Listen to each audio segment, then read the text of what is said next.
구원에 이르는 지혜 제2장 세상의 누룩을 내버리라 9번째 시간입니다. 지식의 말씀에서 떠나게 하는 교훈이라는 소제목 하에 9개의 질문으로 되어 있습니다. 1번 잠언 19장 27절은 내 아들아 지식의 말씀에서 떠나게 하는 교훈을 듣지 말지니라고 합니다. 지식의 말씀에서 떠나게 하는 교훈은 무엇을 말하나요? 2번 그러한 교훈을 듣지 말라고 하는 이유는 무엇인가요? 3번 이와 관련하여 예수님은 어떤 말씀을 하셨나요?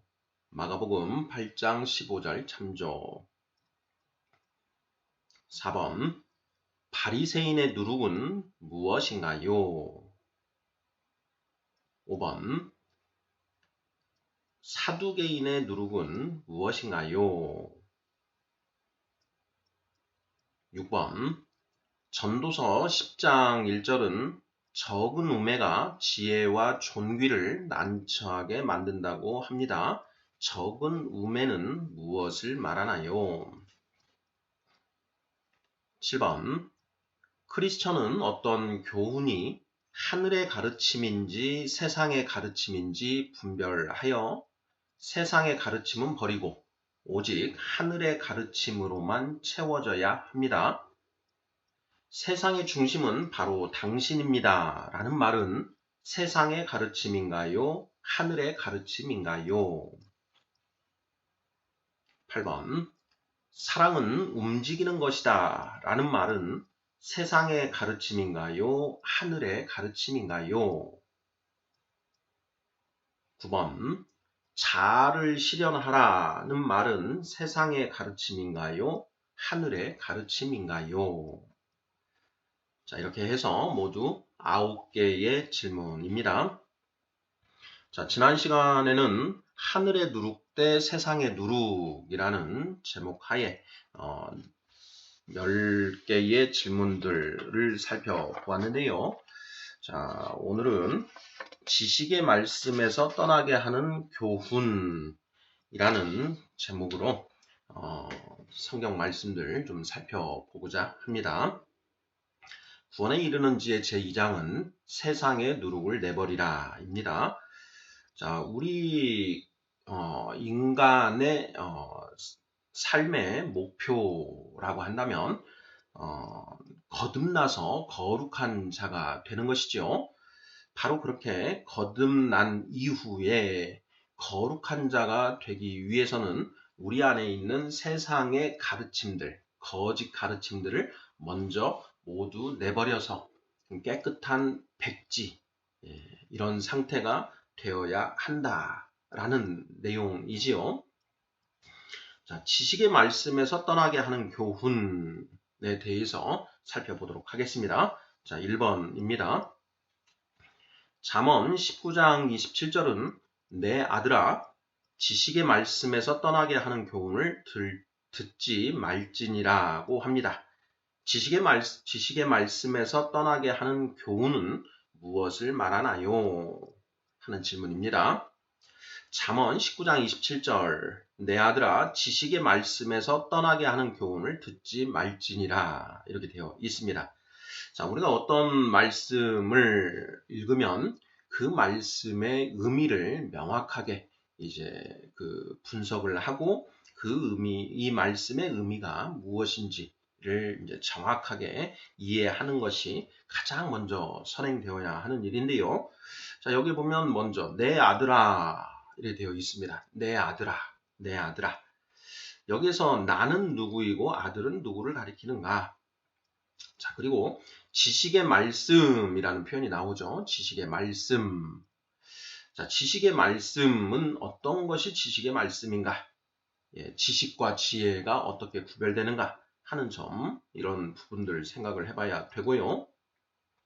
자, 지식의 말씀에서 떠나게 하는 교훈은 또 무엇을 가리키는가 하는 것들, 이런 것들을 우리가 분석을 해서 정확하게 그 개념을 이해를 해야만 이 말씀을 온전히 우리가 알 수가 있는 것이고요.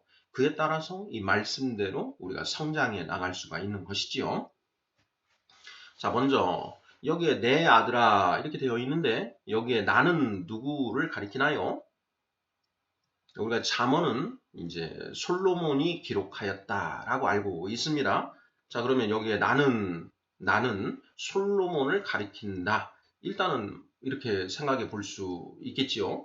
자, 그런데 우리가 이 성경은 성령의 감동으로 기록된 것이다. 라는 것을 우리가 생각을 해보면, 자, 그리고 이것은 성경은 하나님의 말씀이다. 라는 걸 생각해 보면, 여기에 나는, 하나님을 가리킨다. 여호와 하나님을 지칭하는 표현이다. 이렇게, 생각할 수도 있겠습니다. 자, 그 두 가지 중에, 자, 어떤 것이 정답이 될까요? 저는 꼭 둘 중에 하나 이렇게 선택해서 보는 것보다는 우선은 가장 좁은 의미로는 나가 솔로몬을 가리킨다 이렇게 보고 거기에서 좀 더 그 확장된 개념으로 하나님을 가리킨다. 예. 그래서 솔로몬이 자기 그 아들 여기에 아들은 꼭 자기 핏줄뿐만 아니라 그 자기 백성들을 가리킨다라고도 할 수가 있죠.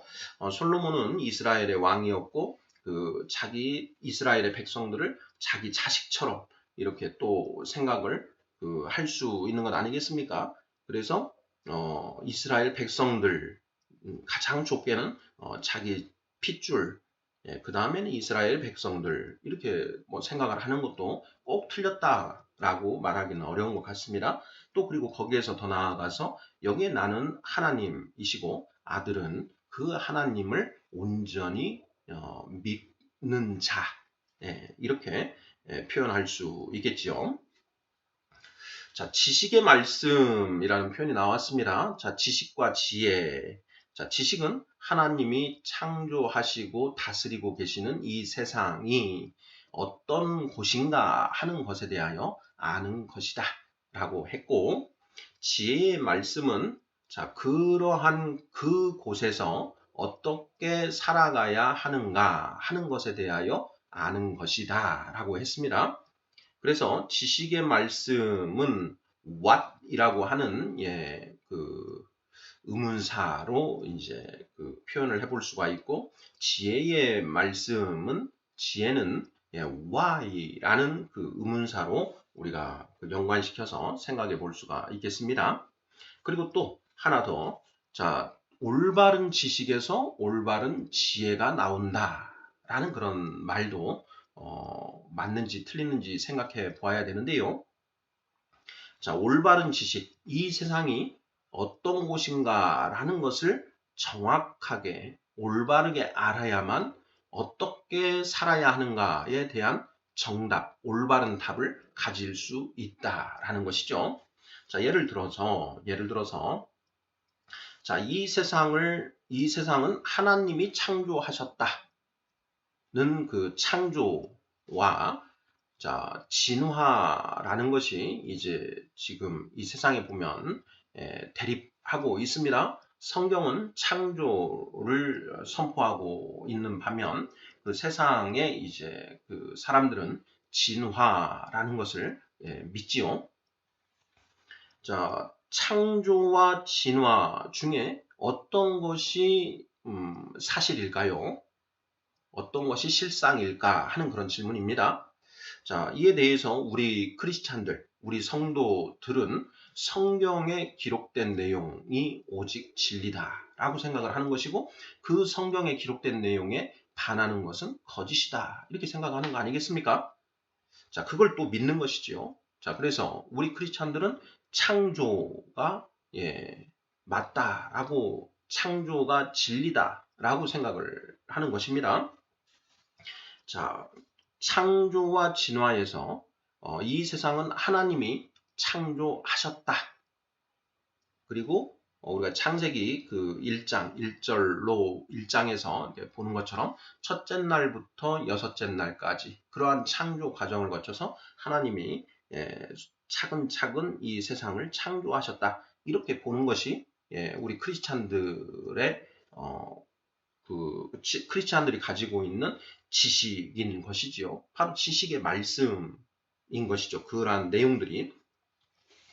자, 지식의 말씀에서 떠나게 하는 교훈은 무엇인가? 자, 그러한 창조, 이 세상은 하나님이 창조하셨고 또한 하나님이 다스리고 계신다. 라고 하는 것이 우리가 성경에서 알 수 있는 지식의 말씀이지요. 자, 우리가 태어나서 살아가는 이 세상이 어떤 곳인가에 관한 그 말씀이기 때문에 지식의 말씀인 것인데요. 자, 학교에서는 진화를 또 가르칩니다. 그리고 진화가 맞는 것처럼 세상의 문화들, 세상의 독주라고 할 수 있죠. 세상의 포도주와 독주. 세상의 문화들은 그러한 진화를 전제로 해서 또 만들어지고 우세를 보이고 있습니다. 영화나 어떤 소설 이런 것들이 다 진화론을 전제로 해서 만들어지고 있다라는 것입니다. 자, 그러한 어떤 세상적인 컨텐츠들, 이것은 그것들을 보다 보면 이게 창조가 아니고 진화가 맞는 것 같다. 그러면 성경에 이 창조라고 기록된 이 내용들은 그것이 오히려 거짓 아니겠는가 하는 그런 생각을 자연스럽게 하게 된다라는 것이죠. 바로 그러한 것들이 지식의 말씀에서 떠나게 하는 교훈이다. 이렇게 답을 하면 맞지 않을까 싶습니다. 성경에 기록된 하나님의 말씀에 반하는 세상의 가르침을 지식의 말씀에서 떠나게 하는 교훈이라고 한다. 자, 이런 맥락으로 답을 하면 거의 틀림없지 않을까 싶습니다. 자, 이렇게 지식의 말씀에서 떠나게 하는 그런 교훈과 관련해서 이 잠언 19장 27절 아래 28, 29절 뭐라고 기록을 하고 있는지 그 맥락도 한번 살펴볼 필요가 있습니다. 자, 잠언 19장 28, 29절 읽어보겠습니다. 망령된 증인은 정의를 업신여기고 악인의 입은 죄악을 삼키느니라. 심판은 거만한 자를 위하여 예비된 것이요 채찍은 어리석은 자의 등을 위하여 예비된 것이니라. 이렇게 되어 있습니다. 자, 망령된 증인은 정의를 업신여기고 이렇게 되어 있습니다. 망령된 증인. 자, 성경에서 증인은 어떤 사람이냐? 자, 하나님을 경험하고 그 하나님에 대해서 증언하는 사람이 곧 증인이죠. 자, 그런데 망령된 증인이라고 되어 있습니다. 망령된 증인. 어떤 사람이 망령된 증인인가 하는 부분. 이 부분도 또 우리가 정확하게 새겨봐야 되는데요. 우리 성도님들, 자, 망령된 증인은 어떤 사람들일까요? 네, 바로 지식의 말씀에서 떠나게 하는 세상의 교훈을 가지고 지식의 말씀에서 벗어나 있는 그런 증인들, 이런 증인들이 망령된 증인이다라는 것이죠. 자, 그러한 증인들은 정의를 업신여긴다라는 것입니다. 정의가 무엇인가요? 바로 하나님의 말씀이 곧 정의인 것이지요. 자, 정의는 옳고 그름에 관한 기준이 바로 정의입니다. 자, 하나님의 말씀, 하나님의 법, 그것이 바로 정의의 기준이 되는 것이고, 자, 하나님의 말씀에 부합하는 것은 정의이고 하나님의 말씀에 부합하지 않는 것은 부정이다 라는 것. 정의를 업신여긴다. 망령된 증인은 정의를 업신여긴다. 하나님의 말씀을 업신여긴다 라는 것이죠. 자, 진화론을 담고 있는 그 세상의 그 포도주에 취한 사람은 이렇게 망령된 증언을 하게 되어 있는 것이죠. 악인의 입은 죄악을 삼키느니라. 악인의 입, 악인. 성경에서 악인은 어떤 사람이고 선인은 어떤 사람인가? 이것도 우리가 생각을 해봐야 되는데요. 선의는 제가 생각할 때는 간단합니다. 하나님을 경외하며 하나님의 말씀에 순종하는 자, 하나님을 믿고 하나님의 말씀을 믿고 그 말씀에 순종하는 자가 선인, 착한 사람인 것이고, 자, 악한 사람은 하나님을 믿지 않고 하나님의 말씀에 불순종하는 자가 악인인 것이지요. 악인의 입은 죄악을 삼키느니라. 죄악. 하나님의 말씀에 반하는 발언, 말이나 행동이 곧 죄악인 것이지요. 자, 악인들의 입은 그런 하나님의 말씀에 반하는 그 말들 그리고 행동들을 받아들인다. 이런 의미로 보면 무난하지 않을까 싶습니다. 자, 심판은 거만한 자를 위하여 예비된 것이요. 거만한 자. 하나님 앞에 겸손해야 된다. 자, 성경 66권 말씀 앞에 우리는 겸손해야 됩니다. 자, 하나님의 그 말씀이 그르다고 하면 그른 것이고 하나님의 말씀이 옳다고 하면 옳은 것인데 내가 생각하는 게 옳은 것 같은데 아무래도 성경에 기록된 이 말씀은 아닌 것 같아. 이렇게 생각하는 자가 바로 거만한 자인 것이죠. 장성한 자의 그 특성, 첫 번째 겸손, 두 번째 겸손, 세 번째 겸손이라고 했죠. 자, 무엇에 겸손한 것이냐? 바로 하나님의 말씀 앞에 겸손한 것이죠. 내가 가지고 있는 내 생각, 가치관, 이런 기준 등은 모두 다 배설물이다. 오직 하나님의 말씀만이 길이요, 진리요, 생명이다. 이렇게 이런 마음으로 나아가는 자가 바로 겸손한 자이고, 그렇지 않은 자는 거만한 자인 것이지요. 채찍은 어리석은 자의 등을 위하여 예비된 것이니라. 어리석은 자. 어떤 자가 어리석은 자인가요? 하나님의 말씀을 옆으로 치워놓고 자기 소견에 따라 살아가는 자. 그때 이스라엘에 왕이 없으므로 각자 자기 소견에 오른 대로 행하더라. 바로 그런 자들이 어리석은 자인 것이죠. 이런 자들에게는 채찍과 심판이 예비되어 있는 것이다. 내 아들아, 지식의 말씀에서 떠나게 하는 교훈을 듣지 말지니라. 지식의 말씀에서 떠나게 하는 교훈을 들으면 이렇게 심판과 채찍이 예비되어 있다. 심판을 받고 채찍을 맞게 된다라는 그런 말씀이 아닐까 싶습니다. 자, 2번 보겠습니다. 자, 그러한 교훈을 듣지 말라고 하는 이유는 무엇인가요? 그러한 교훈, 지식의 말씀에서 떠나게 하는 교훈을 듣지 말라. 그 이유가 무엇인가? 이미 질문에 답이 있지요? 지식의 말씀에서 떠나게 되기 때문에 듣지 말라라고 하는 것이죠. 세상에는 성경 말씀에 반하는 거짓 가르침들이 만연되어 있습니다. 이 세상을 바다라고 이렇게 그 성경은 표현하고 있다고 했습니다. 자, 바다에는 파도와 바람이 불지요. 이것을 풍조라고 합니다. 바람 풍자에 그 조수 조자. 그래서 풍조, 세상의 풍조라고 하는데 이 바다에는 진리는 없고 진리는 저 깊은 곳에 가라앉아 있고 오직 거짓들이 표면에 다 드러나서 거짓 풍조, 사조들이 온통 판치고 있습니다. 자, 그래서 성경은 이 세상을 그런 바다라는 말로 이렇게 표현을 하고 있고 우리는 그 바다 속에서 살아가고 있는 것이지요.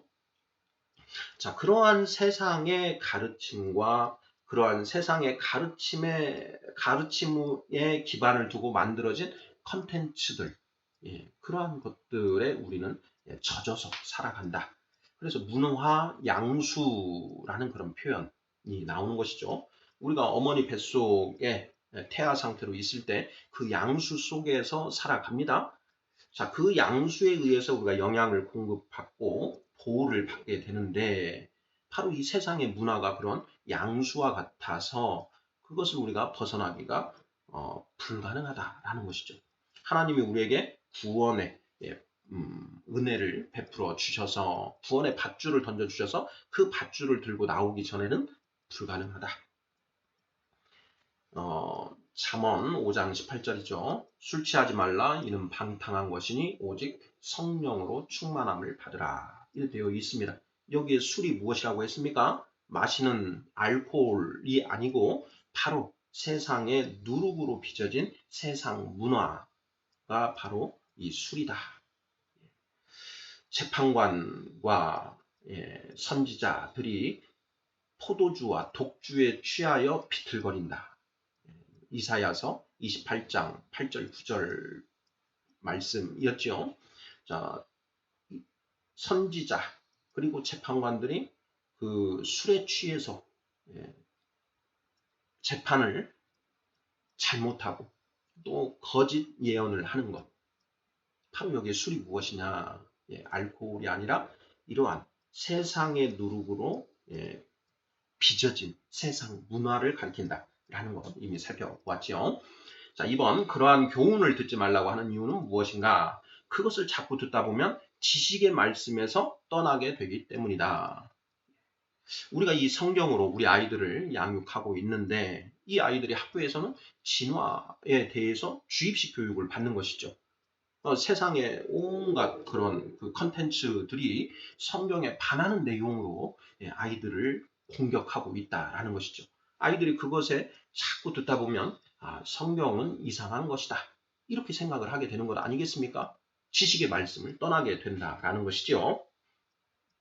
3번입니다. 자, 이와 관련하여 예수님은 어떤 말씀을 하셨나요? 자, 마가복음 8장 15절입니다. 자, 예수께서 경고하여 이르시되 삼가 바리새인들의 누룩과 헤롯의 누룩을 주의하라 하시니 이렇게 되어 있습니다.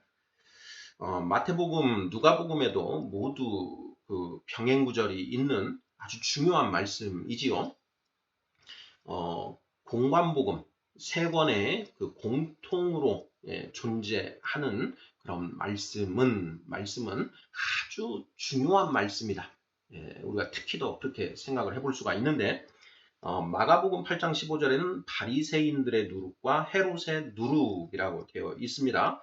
자, 반면에 이제 그 마태복음이나 누가복음에는 바리새인들과 사두개인의 누룩이라고 되어 있죠.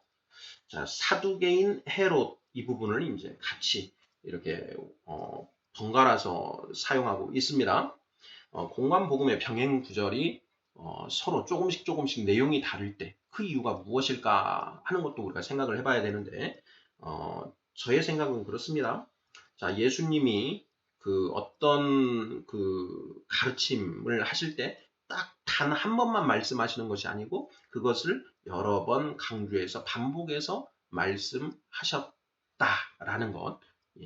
그리고 또 예수님이 그 말씀을 보충해서 설명을 해주실 때 그 제자들이 온전히 이해를 할 수 있게끔 자, 이번엔 이렇게 설명하시고 다음번에는 조금 다르게 설명을 해주셔서 이해를 더 쉽게 할 수 있도록 해주셨다. 그 중에 이제 그 제자들이 자기가 이해한 그런 내용들을 이 기자들에게 얘기를 하거나 또는 그런 내용들로 기록을 하다 보니 조금의 차이가 있다. 그런데 그 조금씩의 차이가 나는 것은 우리 오늘날의 크리스찬들에게는 큰 복이다. 왜 그런가? 그 말씀을 병행구절을 대비해서 우리가 이해를 함으로써 더 보충적으로 우리가 이해를 할 수 있고 그래서 말씀의 본 뜻을 더 쉽게 이해할 수 있다. 이런 의미에서 그렇게 조금씩 다르게 기록된 것이 우리에게는 복이다라는 것입니다. 성경 66권에 기록된 말씀에는 오류가 없다. 그 말씀들이 이름 서로 배치되는 것처럼 보이더라도 그것은 배치되는 것이 아니라 상호 보충하는 그런 말씀이다. 라는 것이 성경을 우리가 읽을 때 대전제입니다. 성경은 성경으로 풀어야 한다. 라는 말이 그래서 나오는 것이죠. 자, 그러면 사두개인의 누룩과 헤롯의 누룩이 같은 것이구나. 라는 것을 우리가 이 마가복음, 마태복음, 그 병행 구조를 놓고 알 수 있는 것이지요. 자, 이와 관련하여 예수님은 어떤 말씀을 하셨나요? 지식의 말씀에서 떠나게 하는 교훈을 듣지 말라라는 이 표현을 자, 예수님은 어떻게 말씀하셨는가? 삼가 바리새인들의 누룩과 헤롯의 누룩을 주의하라.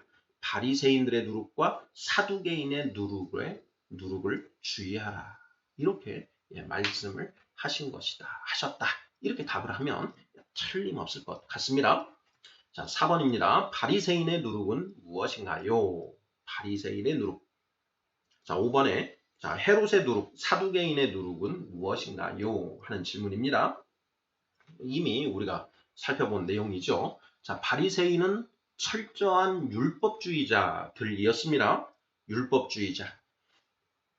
모세를 통하여 하나님께서 주신 그 율법을 문자 그대로 지킴으로써 구원받을 수 있다라고 생각하는 것이 율법주의인 것이죠. 그래서 이 바리새인들은 철저하게 그 11조를 할 때에도 그 일일이 10분의 1을 다 그 세에서 11조를 정확하게 하는 이렇게 그 율법의 그 문구의 그 문구대로 온전히 지키려고 한 사람들. 그게 이제 바리새인들의 율법주의인 것이죠. 자, 그런데 자, 이 바리새인들의 누룩을 주의하라라고 예수님은 말씀하셨습니다. 그 율법주의가 문제가 있다라는 것이죠. 자, 예수님이 이 바리새인과 서기관들을 격하게 책망하신 저주장이 있습니다. 마태복음 23장이죠. 화 있을진저 바리새인들과 서기관들아 너희가 박하와 회양과 근체의 11조는 들이되 정작 중한 바 정의와 긍휼과 믿음은 버렸도다. 이런 말씀을 하십니다. 마태복음 23장 23절 말씀이지요. 바리새인들에게 하시는 말씀입니다. 자, 너희가 박하와 근체와 회양의 11조는 들이되 율법에 써있는 그 11조 그 문구대로 너희가 지키려고 노력은 하는데 정작 중요한 더 중요한 정의와 긍휼과 믿음은 버렸다. 정의와 긍휼과 믿음이 무엇이냐? 바로 하나님의 형상, 지정의인 것이죠. 자, 지성, 감성, 의지 이 세 가지가 우리의 마음을 구성하는 요소인데, 자, 우리의 지성은 그 정의로 채워져야 되고, 우리의 그 감성은 긍휼, 자비로 채워져야 하고, 우리의 의지는 믿음으로 채워져야 합니다. 그게 바로 마태복음 23장 23절에서 정의와 긍휼과 믿음 이렇게 해서 지정의로 이렇게 표현되어 있는 것이죠. 자, 그런데 너희가 이 율법을 통해서 하나님의 형상으로 너희가 빚어져야 되는데 정말로 중요한 정의와 긍휼과 믿음은 버리고 그 율법의 형식적인 문구에만 얽매여 있더라라는 것이죠. 구원에 이르는 지혜 제2장 누룩을 내버려라. 세상의 지식을 누룩을 내버려라. 이렇게 되어 있는데 그 무교절 때 일주일 동안 너희는 그 누룩이 들어간 빵을 먹지 말아라. 이런 말씀을 하셨습니다. 여기 일주일은 무엇이고 누룩이 들어간 빵은 무엇인가 하는 것도 그 숨겨져 있는 의미가 있는 것인데 이 바리새인들은 무교절을 지켰다라고 한다면 그냥 문자 그대로 이해를 해서 정말 그 빵 구울 때 넣는 이스트를 첫날 다 버리고 그 누룩이 들어가지 않는 빵을 만들어 먹으면서 우리는 하나님 말씀대로 살고 있다라고 하면서 우리는 구원받아서 천국 백성이 될 것이다 라고 이렇게 생각하면서 살아가는 것이죠. 자, 그런데 우리가 이미 살펴본 것처럼 무교절의 의미는 그런 것이 아니었다라는 것 아니겠습니까? 세상의 가르침을 모두 내버리라. 오직 하늘의 가르침만으로 빚어지기 위한 그런 것인데 그 의미는 깨닫지 못하는 것이죠. 정의와 긍휼과 믿음 중에 정의, 예, 옳은 것이 무엇인지를 정작 모르더라라는 것입니다. 자, 4번 문제. 바리새인의 누룩은 무엇인가요? 율법을 철저히 지켜 구원받는다. 여기에 하나 더 넣는다면, 자, 율법을 문자적인 의미로 철저히 지켜 구원받는다. 이렇게 답을 하면 좋겠습니다. 게다가 거기에다가 하나 더 해서 바리새인들의 누룩, 사람의 전통을 중요시하더라라는 것이죠. 사람의 전통을 중요시한다. 사람의 계명으로 교훈을 삼아 가르치니 나를 헛되이 경배하는도다 하였느니라. 너희가 하나님의 계명은 버리고 사람의 전통을 지키느니라. 또 이르시되 너희가 너희 전통을 지키려고 하나님의 계명을 잘 저버리는도다. 마가복음 7장 7절에서 9절 말씀입니다. 자, 바리새인들이 이 하나님의 말씀 계명도 중요시하는데 그 하나님의 말씀 계명보다 그 장로들의 전통, 사람의 계명을 더 중요시한다라는 것이죠. 예수님이 한 바리새인의 초대를 받아서 식사를 하러 가셨는데 제자들이 손을 씻지 않고 음식을 먹습니다. 자, 그러자 바리새인이 이상하게 여기면서 왜 이 제자들은 손을 씻지 않는 것입니까? 하고 이렇게 얘기를 하지요. 자, 그럴 때 이제 예수님께서 그 손을 씻으라는 게 하나님의 계명이냐 아니면 사람의 계명이냐, 장로들의 전통이냐 하나님의 가르침이냐 하는 그런 반문을 하시죠. 그러면서 너희가 그 사람의 계명을 더 하나님의 계명보다 더 중시하고 사람의 계명을 지키기 위해서 하나님의 계명은 정작 소홀히 하더라 라고 하면서 책망을 하시지 않습니까? 바로 바리새인의 누룩에는 그러한 것도 같이 포함되어 있는 것이죠. 철저한 문자적 율법주의, 문자적 율법주의, 그리고 두 번째로는 사람의 전통을 중요시하는 그런 내용들. 오늘날 개혁교회에서 이제 캐톨릭 교회를 이제 책망하는 부분 중에 그런 교황들이 이제 만들어낸 그런 사람의 전통들이 있습니다. 하나님의 말씀에 온전히 근거한 그런 내용들은 전혀 문제될 것이 없는데 하나님의 말씀과 배치되는 교황들의 그런 그 말들을 하나님의 말씀 기록된 성경 66권의 말씀보다 더 우선시하는 이런 모습들, 그런 모습들은 바로 사람의 계명을 하나님의 계명보다 더 중요하게 생각하는 그런 잘못된 것이다. 이런 이제 또 비판들이 있지 않습니까? 그것도 이제 예수님이 바리새인들을 책망했던 어떤 그것과 연관을 지어서 한번 깊이 생각해 볼 필요가 있겠습니다. 자, 5번 질문입니다. 헤롯의 누룩, 사두개인의 누룩은 무엇인가요? 하는 질문입니다. 자, 사두개인들. 자, 사두개인들은 어떤 사람들이었는가? 이 사람들은 눈에 보이는 세상만 믿고 눈에 보이지 않는 세상은 믿지 않는 그런 사람들이지요. 자, 사도행전 23장 8절을 보면 사두개인들이 어떤 사람들인가 하는 것이 정확하게 묘사가 되어 있습니다. 자, 사두개인은 부활도 없고 천사도 없고 영도 없다 하는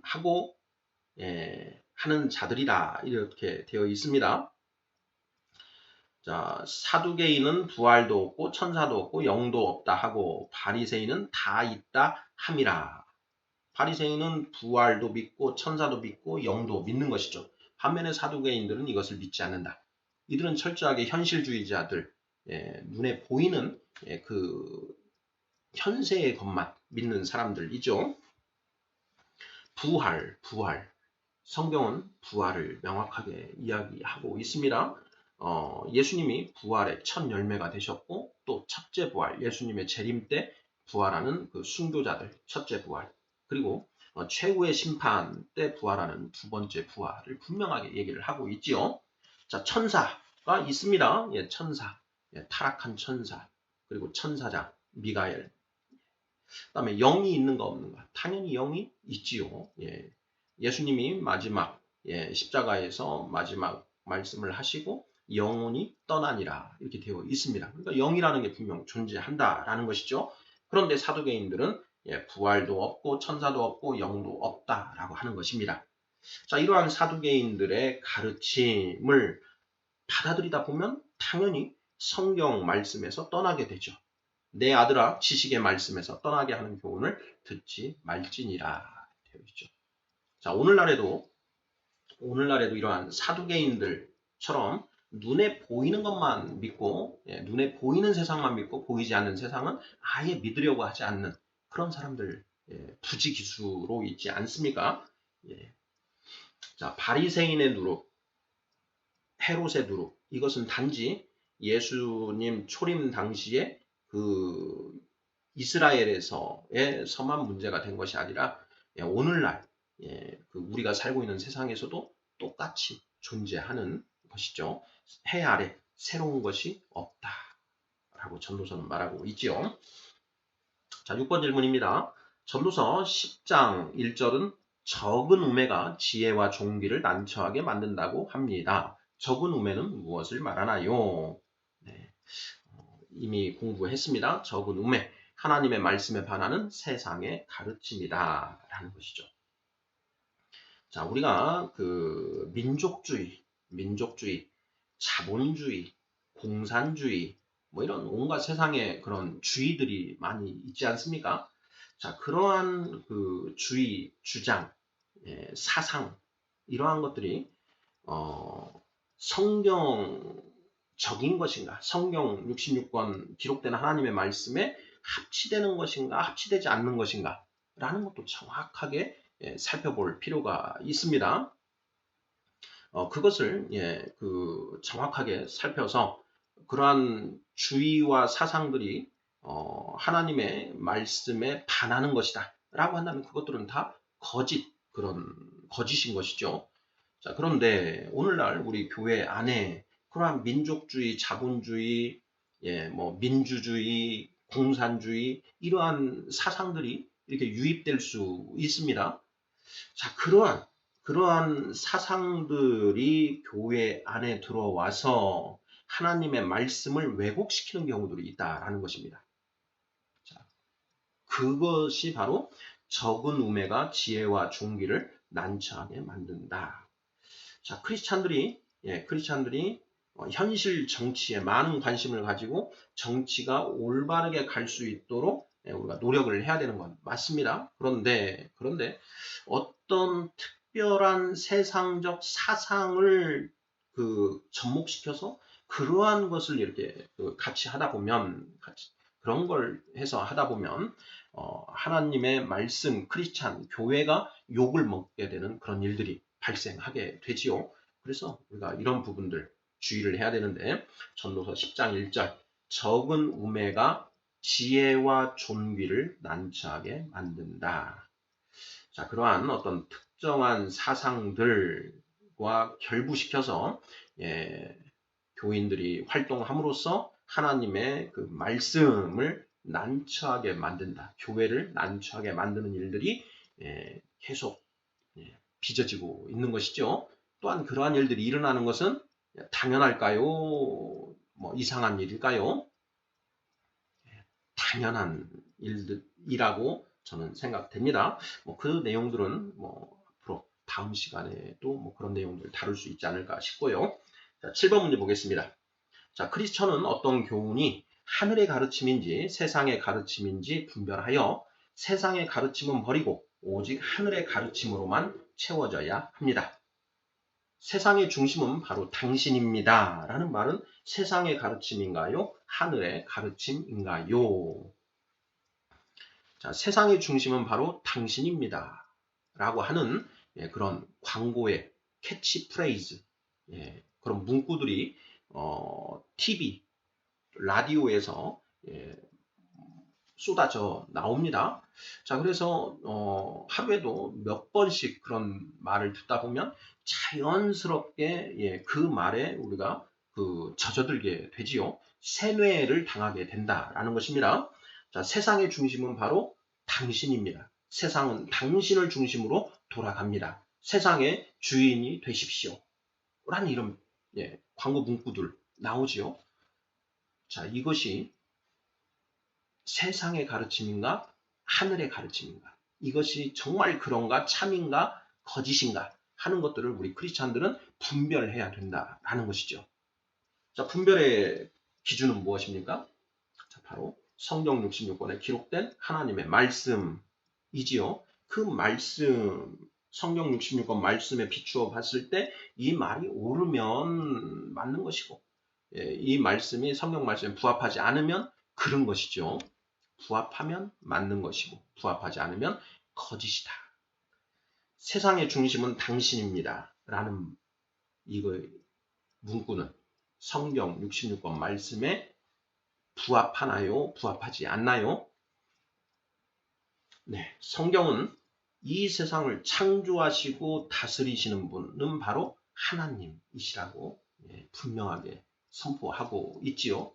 예수님께서는 자, 너희가 나를 따르려거든 자기를 부인하고 매일 자기 십자가를 지고 나를 따르라 라고 말씀을 하십니다. 여기에 자기를 부인하고 나의 생각, 가치관, 그런 어떤 기준들을 모두 버리고 예수, 하나님의 말씀을 따라가는 것이죠. 하나님의 말씀을 따르는 것.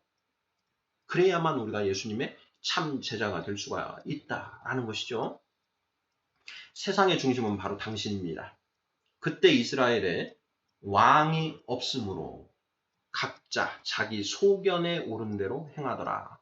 사사기 마지막 장 마지막 절 말씀. 그 이스라엘에 왕이 없으므로, 이스라엘의 왕은 바로 하나님이시죠. 그런데 그 이스라엘 백성들이 그 하나님을 자기 머릿속에서 완전히 지워버리고 하나님은 저쪽으로 치워버리고 자기 소견에 오른 대로 행하더라라는 것입니다. 자기가 왕이 돼서 살아가는 것이죠.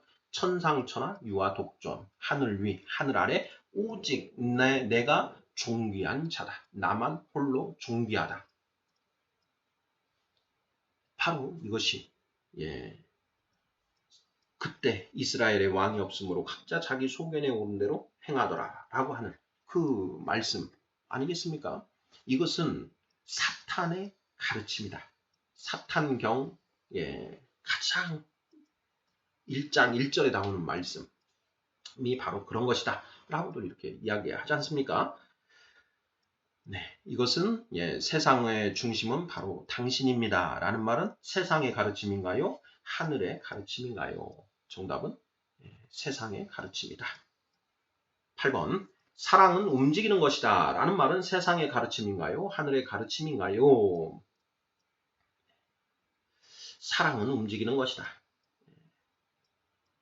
이 세상의 가르침일까요? 하늘의 가르침일까요? 자, 고린도전서 4장의 말씀을 우리가 읽어보고 생각을 해보면 답이 나오지 않을까 싶습니다. 고린도전서 13장 4절에서 7절 말씀.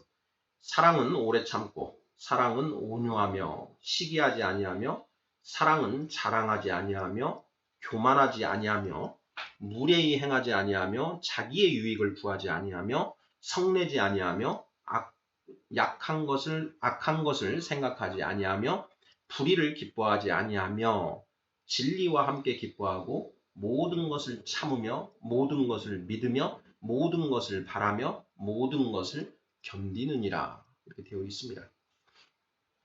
자, 이 말씀 중에 사랑은 움직이는 것이다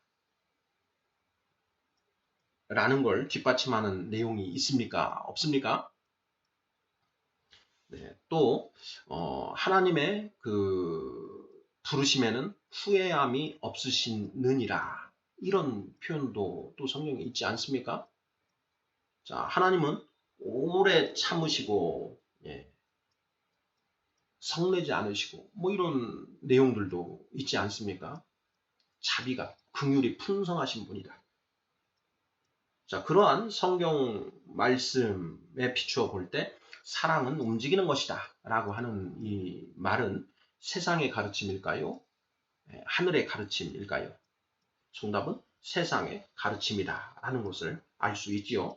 자, 그런데 사랑은 움직이는 것이다. 이러한 내용도 우리가 그 광고를 통해서 너무 자주 듣기 때문에 당연히 사랑은 움직이는 것이다라는 그런 말로 우리가 쇠뇌를 당해서 그 말에 따라서 행동하게 되는 일들이 너무나 세상에 만연하고 우리조차 그렇게 휩쓸리는 경우가 있다라는 것이죠. 자, 마지막 9번입니다. 자아를 실현하라는 말은 세상의 가르침인가요? 하늘의 가르침인가요? 자, 이것은 좀 어렵습니다. 자, 우리 성도님들, 자아를 실현하라, 자아실현. 자, 이것은 세상의 가르침일까요? 하늘의 가르침일까요?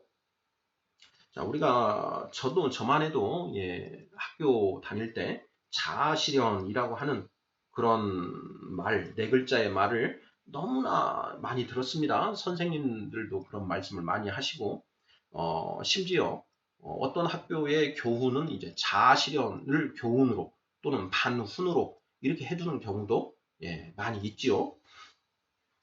자, 이 자아실현이라고 하는 이 말은 세상의 가르침일까요? 하늘의 가르침일까요?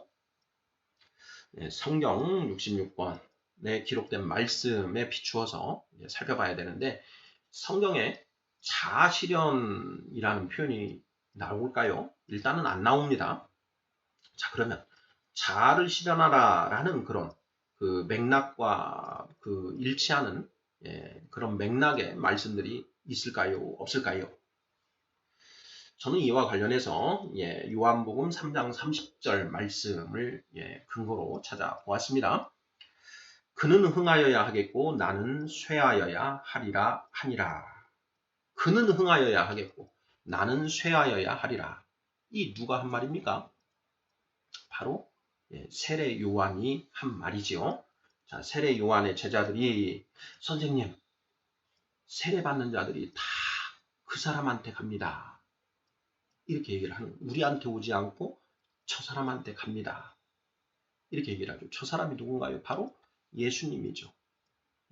예수님과 그 예수님의 제자들이 이제 이렇게 있는데 그 세례 요한에게 세례를 받으러 사람들이 많이 몰려왔었는데 이제는 사람들이 세례 요한에게는 안 오고 예수님한테 몰려간다라는 것이죠.